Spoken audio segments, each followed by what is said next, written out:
para jogar, mas eles até inteligentemente colocaram do lado do Júnior para jogar, mais um homem de área. O gol cedo dessa vez fez com que o time tivesse tranquilidade.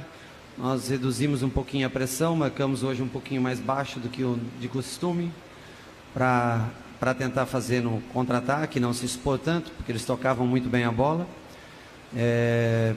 E os gols, o primeiro eu vi impedimento no gol, agora no celular, acabei vendo pelo celular a imagem, né? O Cícero está um pouco à frente. E o gol do Araújo, 2 pênaltis antes do gol do Araújo no Wellington Nem. O árbitro poderia escolher qualquer um dos dois que o zagueiro fez nele. E o Luiz Araújo não teve a mínima intenção de colocar a mão na bola. Tanto que a bola bate, a mão está para trás, a bola bate e entra pelas costas dele, né? Então eu não vejo, nesse gol eu não vejo. No gol do Cícero, ele estava impedido, como muitos acontecem contra e a favor a gente no campeonato. Eu acho que não foi esse o motivo da vitória ou da derrota. Da derrota do Santo André não foi por esse motivo. Acho que o time jogou bem. Mais uma vez, infelizmente, concedemos um gol quando estava 2-0 o jogo. Não conseguimos manter o 0 no placar. Evoluímos um pouco, porque tomamos só um, né? Hoje, né? Já melhoramos um pouco. Mas poderíamos ter evitado esses minutos de quando o jogo fica 2-1, o torcedor fica apreensivo, todo mundo fica preocupado.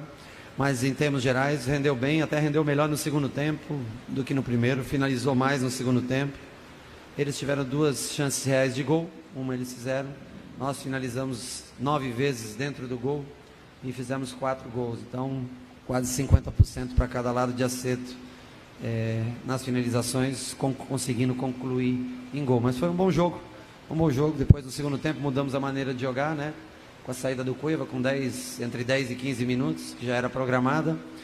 Nós tentamos mudar um pouquinho a maneira como nós jogamos contra o River naquele torneio da Flórida, com 2 jogadores abertos de velocidade para tentar contra-atacar o adversário, que era obrigado a sair para o jogo. Rogério, que eu sou lado esquerdo, é claro que a gente tem que ressaltar mais uma vitória por goleado, São Paulo atacando, jogando bem, mas tem aquela questão ainda da parte defensiva. Conversei com o Lugano na saída de campo, se ele se sente incomodado, seus companheiros também por mais um jogo ainda sofrer gol. E ele falou que claro, que procura melhorar, e eu queria saber você, que a gente acompanhou bastante a sua carreira, que é um perfeccionista, sempre busca o 100%. Isso ainda te incomoda? Mais um jogo, uma goleada é verdade, resultado 100%. Mas sofrer gols ainda é uma coisa que tira o seu sono ou não? Não, sempre. Sono eu não tenho muito, eu durmo muito pouco, independente de ganhar ou perder. Mas me incomoda, claro que me incomoda. O que eu falo aqui para vocês, e sempre vou falar, eu defendo sempre meus jogadores, e o que a gente tem para acertar lá dentro no treinamento, a gente acerta. Essa semana eu treinei, fiz um treinamento específico, muitos de vocês estavam lá anteontem, e nós treinamos a parte defensiva, treinamos defender na linha de 7, como a gente joga nas 2 primeiras linhas, contra 8 adversários. Por 10 minutos nós treinamos e o adversário não conseguiu chutar uma bola no nosso gol. Hoje, infelizmente, foi num cruzamento, né? Numa falta, uma bola parada. O Buffarini não subiu com o zagueiro, subiu com o lateral. O lateral teve um pouquinho mais de impulso, né, na bola. E aí eu não consigo ver direito, porque vi só uma vez pelo celular, é pequeno, você não tem noção muito, ela cruza toda a pequena área e nós sofremos o gol. Mas já houve uma melhora em bola em movimento, não tomamos gol logo após fazer. Nós temos que melhorar dia após dia, mas me incomoda cada gol que sofre, logicamente que é algo que interfere muito. Principalmente porque quarta-feira nós vamos para uma competição onde esse gol fora de casa ou esse gol dentro de casa sofrido pode fazer muita diferença. Apesar do nosso time ser um time que joga em busca do gol, tanto em casa quanto fora, joga sempre para fazer gols, mas um gol sofrido pode fazer diferença. Rogério, queria que você falasse sobre o Jusilei e o Wellington Nem.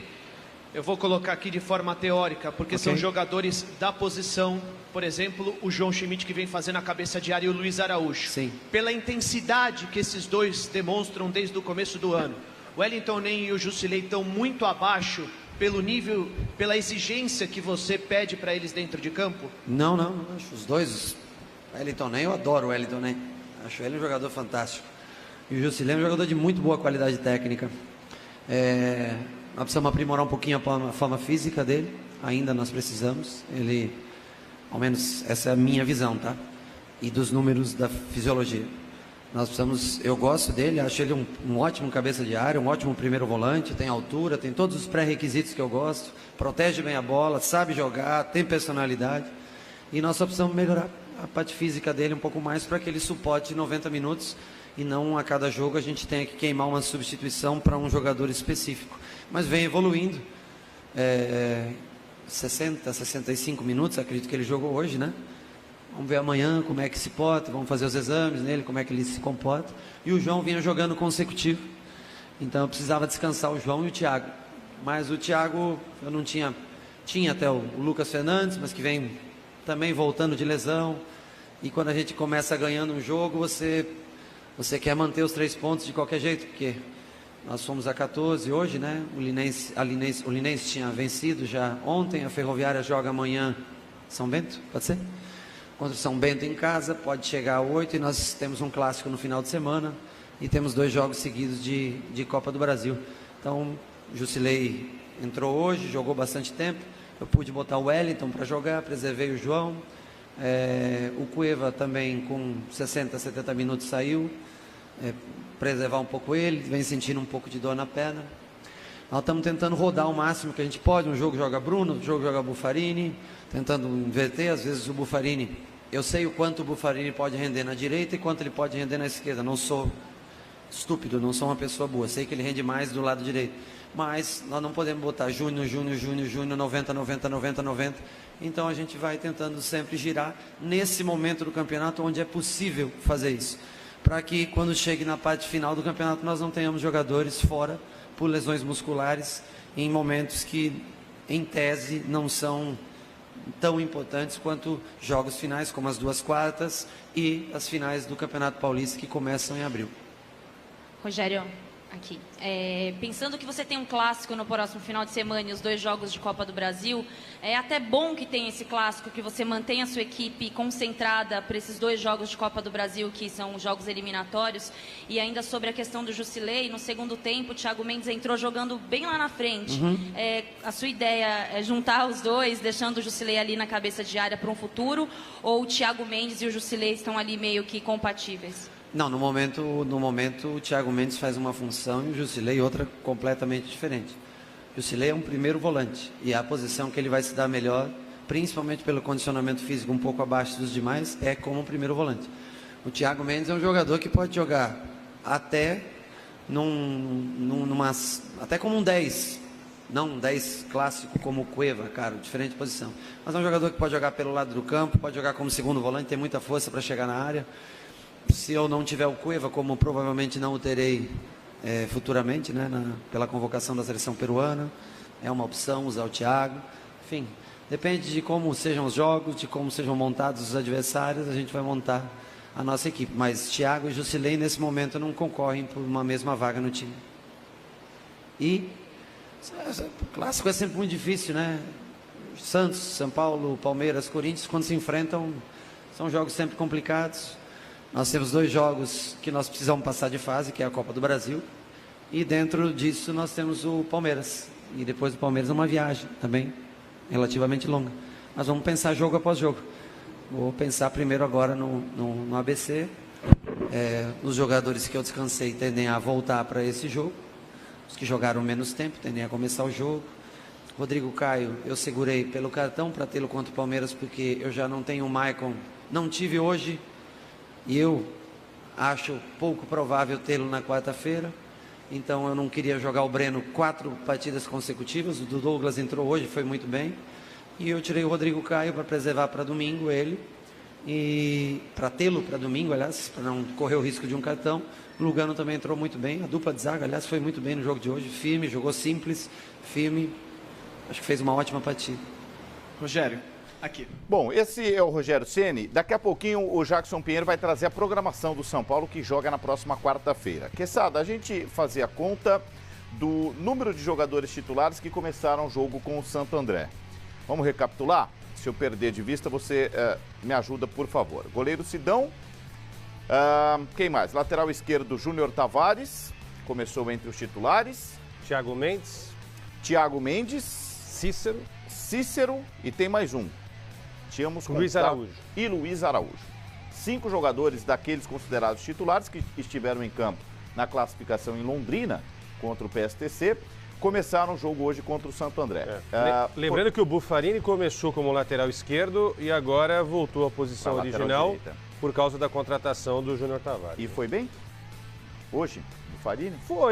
Foi bem, assim, mas eu ainda acho que precisa ter um outro lateral. Eu não quero encasquetar com o lateral direito, com os laterais direitos do São Paulo, mas eu acho que essa é uma posição, acho que é a tua opinião também, né? São Paulo poderia olhar com mais carinho aí. Eu não sou fã do futebol do Buffarini, não, sinceramente. Imagino que força máxima para quarta-feira, Jackson Pinheiro. Sim, Gustavo Villani, mais uma vez, ótima noite para você, aos amigos ligados no Rodada Fox. Eu conversei há pouco aqui na zona mista do Morumbi com o médico são paulino, Dr. José Sanches. Ele me disse que não está descartada a possibilidade de Maicon jogar. Ele teve um inchaço muito forte no tornozelo esquerdo na partida pela Copa do Brasil, né, a última partida contra o PSTC, e ele está em fase de recuperação, tudo depende desse inchaço. E ele não sentindo dores. Ele disse que não é uma lesão muito preocupante, não preocupa, por exemplo, para o final de semana, só que para esta quarta-feira ele pediu um pouco de cautela, mas não descartou a possibilidade do zagueirão Maicon voltar contra o ABC. Tudo vai depender do Maicon. Ele não sentindo dores, vai sim para a partida e, é claro, diminuindo o inchaço no tornozelo do jogador. Em relação à programação do São Paulo, amanhã a reapresentação às 4 horas da tarde no CT da Barra Funda. Deixo para vocês discutirem aí um pouco de números. Rogério Ceni sempre traz muitos números para a coletiva de imprensa e hoje eu lembrei ele de um detalhe muito interessante. O Luiz Araújo foi o segundo jogador que mais desarmou na partida contra o Santo André. Ficou atrás justamente do Buffarini. Luiz Araújo desarmou mais do que a dupla de zaga, o Lugano e o Douglas, mais que os dois volantes, ou seja, o jogador recompondo o sistema defensivo e muito eficiente lá na frente também. Rogério Ceni disse que esse é o caminho, isso que ele pede justamente para o Luiz Araújo, como jogador inteligente que vem absorvendo muito bem isso e hoje foi um dos destaques, não só lá na frente, onde deu 2 assistências, é o líder de assistências do São Paulo nesta temporada. Marcou um gol, ok, que de mão, um gol irregular, mas marcou um gol, foi o 5º gol dele com a camisa do São Paulo no profissional, lembrando que ele é de Cotia e foi muito eficiente lá atrás na recomposição. É isso, Gustavo Villani, forte abraço. Valeu, Jackson, bom trabalho, bom descanso para você a partir de agora então, companheiro.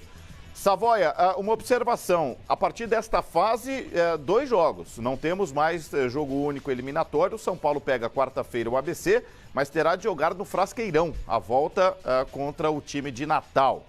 Bota fé no São Paulo para a temporada, Savoia, pelo que viu até aqui, foram 9 jogos para a gente analisar. Boto fé, e o Rogério Ceni, ele está muito concentrado nessa questão da parte física, pelo esquema que ele adota. Tanto é que ele indicou 2 jogadores de beirada para contratar, justamente para poder ter como fazer o revezamento. Porque é muito importante que esses jogadores marquem os laterais adversários, né? Quer dizer, a marcação, na visão dele, do futebol moderno, tem que começar pelo ataque. E é exatamente isso que ele está fazendo. Eu acho que o São Paulo vai encaixar, eu acho que a defesa vai parar de tomar gols. Né? Perdeu muito tempo, claro que depois veio o Ricardo Gomes, mas também não jogava assim. E com o Patão. Patão era um técnico que marcava atrás e jogava no contra-ataque. Então, essa adaptação para o São Paulo, respondendo até um telespectador, é muito mais difícil do que a adaptação do Corinthians, por exemplo, que jogava com o Tite assim, do Cuca, que jogava mais ou menos assim, fazendo uma marcação individual o campo todo. Então, a dificuldade de adaptação para esse tipo de jogo, para o São Paulo, é mais difícil. Por isso que o time oscila. Mas eu acredito muito, acho que o São Paulo tem um bom time, fez grandes contratações, Pato, Jusilei, eu acho que o Wellington Ney vai engrenar a hora que parar de se lesionar, um jogador muito importante para o esquema. E eu acho que passa pelo ABC, principalmente porque joga primeiro em casa. Eu gosto mais de jogar primeiro em casa, né? Eu não jogo, mas se dependesse da minha opinião, eu prefiro que o time faça o resultado em casa e depois vai especular lá fora. E com um clássico importante com o Palmeiras no meio do caminho. Por falar em clássico, tem pedido o Leandro Quesada de adiamento de um outro jogo na temporada. Que é o jogo São Paulo e Corinthians, vai ser disputado em meio à disputa das eliminatórias, não é? E aí o São Paulo pede para que esse jogo seja realizado em outra data. A Federação Paulista de Futebol está estudando, porque é preciso ver quais são as datas em que São Paulo e Corinthians não entrarão em campo pela Copa Sul-Americana, que começa em maio, e Copa do Brasil também. Detalhe, né? O São Paulo tem o Prato e o Buffarini convocados e o Cueva pela seleção do Peru. O Corinthians tem o Fagner, agora vai vir a confirmação da convocação do Paraguai. Balbuena será um dos nomes e tem o Romero também. Então o Corinthians pode ter 3 jogadores convocados.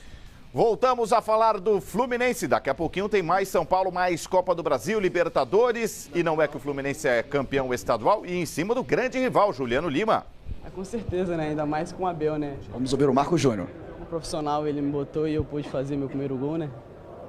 E graças a Deus hoje eu pude resolver, como o Deco falava.